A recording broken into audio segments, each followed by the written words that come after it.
अस्सलाम वालेकुम स्टूडेंट्स।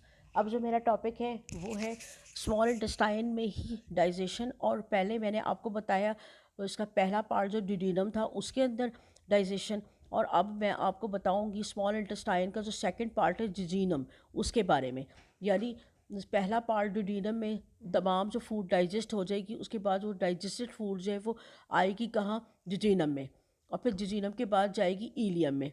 तो जिजीनम जो है वो लास्ट पार्ट है स्मॉल इंटेस्टाइन का, जिसके अंदर जो है वो कंप्लीट डाइजेशन जो है फूड की हो जाती है। तो अब जो जिजीनम है वो एक्सटेंडिंग करेगी from the duodenum and then to the ileum, और इसकी जो लेंथ है वो 2.4 मीटर लेंथ है, और ये तकरीबन स्मॉल इंटेस्टाइन का 2/5 पोर्शन जो है वो बनाती है, जबकि लोअर जो है वो 3/5 portion of the small intestine from the jejunum is also the ileum. यानी ईलियम जो है वो बनाएगा 3/4 पार्ट का स्मॉलर पोर्शन। अब हम देखते हैं कि जो अनडाइजेस्टेड फूड डिडीनम से जिजीनम में आई है वो कम्प्लीटली उसने डाइजेस्ट होना है जिजीनियम में, जिजीनम में। अब हम देखते हैं कि जो फूड कम्प्लीटली डाइजेस्ट होगी वो डाइजेस्ट होगी by the group of the enzymes in the intestinal juice. यानी यहाँ पर बहुत सारे एक ऐसे एंजाइम्स मौजूद हैं जो कि क्या करेंगे, जितनी भी अनडाइजेस्टेड फूड जो डिडीनम से आई है उसने जिजीनम में कम्प्लीटली तौर पर डाइजेस्ट हो जाना है। वो यहाँ पर हर तरह के एंजाइम्स हैं वो मौजूद हैं। तो अब बच्चे हमें आपको दिखाती हूँ overall picture of the enzymes की, कि कौन से जो है ओवरऑल एंजाइम जो मौजूद हैं, कौन से सबस्ट्रेट पे एक्ट करेंगे और कौन से जो है प्रोडक्ट बनेंगे। तो सबसे पहले हम देखते हैं बच्चे कि जो है ना वो कौन कौन से एंजाइम जो है वो यहाँ पर इंटेस्टाइनल जूस में जो है वो मौजूद हैं। तो एमाइनो पेप्टाइडेज है जो कि पॉलीपेप्टाइड को सबस्ट्रेट पे एक्ट करता है और उसको कन्वर्ट कर देता है डाईपेप्टाइड प्रोडक्ट्स में। फिर इरिप्सन है जो कि डाईपेप्टाइड्स को अमाइनो एसिड में कन्वर्ट करेगा। फिर लाइपेज है जो फैट पे एक्ट करेगा और उसको कन्वर्ट कर देगा फैटी एसिड और ग्लाइसरोल में। फिर माल्टेज है जो कि माल्टोज पे एक्ट करेगा एंजाइम, और जो है वो इसको कन्वर्ट कर देगा ग्लूकोज में। फिर लैक्टेज है एंजाइम जो कि लैक्टोज सबस्ट्रेट के ऊपर एक्ट करेगा और उसको कन्वर्ट कर देगा ग्लूकोज में और ग्लैक्टोज में। अब बच्चे जिजीनम में हमारी तमाम फूड जो है वो कम्प्लीटली डाइजेस्ट जो है वो हो गई है। जब फूड कंप्लीट तौर पे डाइजेस्ट होगी तो वो जिजीनम से चली जाएगी ईलियम में। अब ईलियम में फूड जो है वो कम्प्लीटली डाइजेस्टेड फॉर्म में आई है, तो अब उसने क्या होना है, यहाँ पर उसने एब्जॉर्ब होना है। अब हम देखते हैं कि ईलियम जो है वो स्मॉल इंटेस्टाइन का जो है पार्ट है, और ये किस तरह का उसका स्ट्रक्चर है कि वहाँ फूड ईजिली जो है एब्जॉर्ब हो जाएगी। तो बच्चे हम देखेंगे कि इंटरनल जो सरफेस है ईलियम का, they also having many folds, जो कि क्या जो अपनी मैनी फोल्ड्स की वजह से उसकी जो अपीयरेंस है वो वेलवेटी है। और वो किसकी वजह से, क्योंकि वहाँ पर numerous finger like outgrowth present है, और ये these outgrowth are also called villi. फिर ईच विलाई जो है they are also having the richly supplied with the blood capillaries, यानी विलाई के अंदर जो है बहुत सारी ब्लड कैपिलरीज है और एक वेसल है। This is also called rectal of the lymphatic system with the covering of the epithelial cell। यानी यहाँ पर विलाई जो है उसके अंदर बहुत सारी ब्लड कैपिलरीज हैं और एक वेसल है जिसे हम लेक्टल ऑफ द लिम्फेटिक सिस्टम कहते हैं, जिसके अंदर जो है एपिथेलियल सेल की कवरिंग है। और जब हम इलेक्ट्रॉन माइक्रोस्कोप से देखते हैं तो हमें पता चलता है कि यहाँ पर जो है वो क्या चीज़ मौजूद है, बहुत सारी जो है वो माइक्रोविलाई भी प्रेजेंट है। यानी जब हम इलेक्ट्रॉन माइक्रोस्कोप से देखेंगे तो ये सेल हमें कैसे लगेगी कि यहाँ पर काउंटलेस से क्लोजली पैक्ड सिलेंड्रिकल प्रोसेसेस हैं, और इनको हम माइक्रोविलाई कहेंगे। यानी ये जो विलाई और माइक्रोविलाई है ये टोटल सरफेस एरिया बढ़ाते हैं for absorption due to the folding and the end folding of the villi and the microvilli. अब हम देखेंगे कि सिंपल शुगर और अमाइनो एसिड जो है वो डिफ्यूज़न और एक्टिव ट्रांसपोर्ट के ज़रिए ब्लड स्ट्रीम में जो है वो एब्जॉर्ब हो जाएंगे थ्रू द माइक्रोविलाई, और कुछ सम फैटी एसिड और glycerol is also absorb into the blood stream.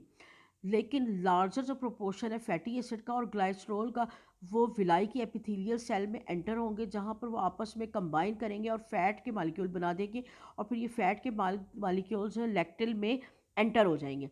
और लैक्टिल्स में फिर क्या होगा कि प्रोटीन जो है प्रेजेंट है जो लिम्फ वेसल्स में, वो कंबाइन करेगी फैट मालिक्यूल से और फिर वो बनाएंगे लिपोप्रोटीन ड्रॉपलेट्स।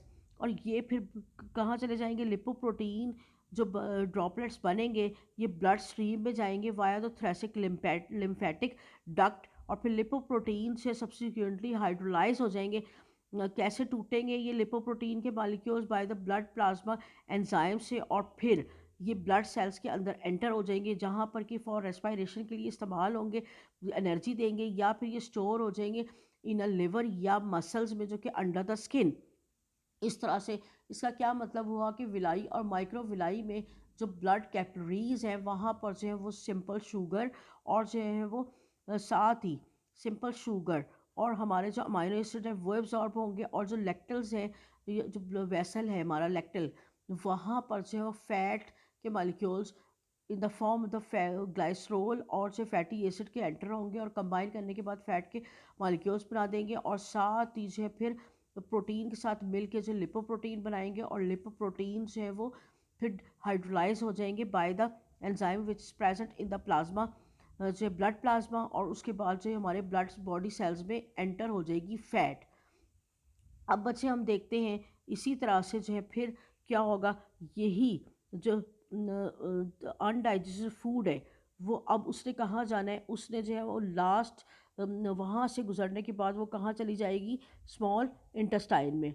यानी हम ये देखते हैं कि इंटेस्टाइनल जो कंटेंट्स हैं वो तमाम के तमाम डाइजेस्ट भी हो चुके हैं और साथ ही जो है वो के क्या हो चुके, एब्जॉर्ब भी हो गए।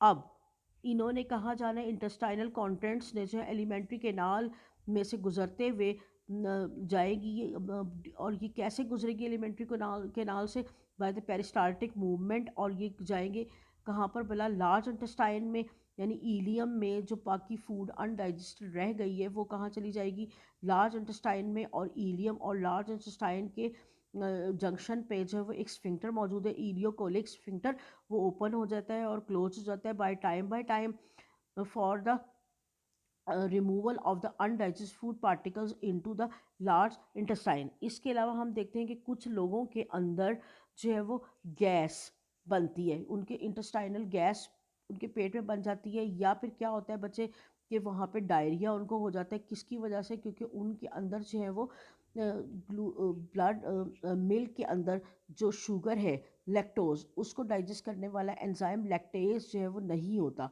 जिसकी वजह से लैक्टोज जो है वो डाइजेस्ट नहीं हो पाती, और मिल्क प्रोडक्ट्स या मिल्क पीने की वजह से उनके पेट में या इंटेस्टाइन में गैस बनती है और उनको तकलीफ़ होती है। इसी तरह से बच्चे ये आपका बॉक्सर बहुत इंपॉर्टेंट शॉर्ट क्वेश्चन है। साथ ही हम ये देखते हैं कि एपिथेलियल सेल्स जो है विलाई के वो कॉन्स्टेंटली शट डाउन होते जाते हैं इंटेस्टाइन में, नहीं वो टूटते हैं, और यही सेल न्यू सेल से फिर रिप्लेस होते जाते हैं by the rapid cell divisions. अब आप ये देखें बच्चे, ये हमारी जो है ना विलाई है, और ये माइक्रो विलाई यहाँ पे जो है वो ब्लड कैपिलरीज भी आपको नज़र आ रही हैं, और साथ ही जो है वो ये लैक्टल ग्लैंड, ये देखें ये जो है लैक्टल है। मुझे उम्मीद है कि आपको आज का लेक्चर जो है कम्प्लीटली समझ आ गया होगा, और अगर कोई क्यूरी है तो वो आप पूछ सकते हैं। थैंक यू, अल्लाह हाफिज़।